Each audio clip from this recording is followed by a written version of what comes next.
ছাত্র হত্যাকারীদের বিচার আন্তর্জাতিক অপরাধ ট্রাইব্যুনালে। ছাত্র জনতার আন্দোলনে যেসব হত্যাকাণ্ড হয়েছে তার বিচার আন্তর্জাতিক অপরাধ ট্রাইব্যুনালে করার সিদ্ধান্ত নিয়েছে অন্তর্বর্তীকালীন সরকার। আর এসব ঘটনার তদন্ত জাতিসংঘের তত্ত্বাবধানে করার প্রচেষ্টা করা হচ্ছে। আজ সচিবালয়ে এক সংবাদ সম্মেলনে এসব তথ্য জানান অন্তর্বর্তীকালীন সরকারের আইন, বিচার ও সংসদ বিষয়ক উপদেষ্টা অধ্যাপক ডক্টর আসিফ নজরুল। আসিফ নজরুল জানান, গত 1 জুলাই থেকে 5 আগস্ট পর্যন্ত ছাত্র জনতার আন্দোলনে সংঘটিত হত্যাকাণ্ডের ঘটনাগুলোর বিচার আন্তর্জাতিক অপরাধ ট্রাইব্যুনালে করা হবে।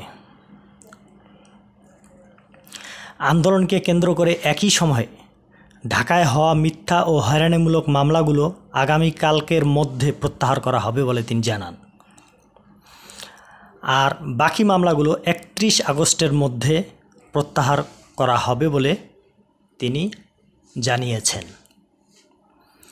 ছাত্র জনতার আন্দোলনের মুখে শেখ হাসিনা 5 আগস্ট প্রধানমন্ত্রী পদ থেকে পদত্যাগ করে দেশ ত্যাগ করেন।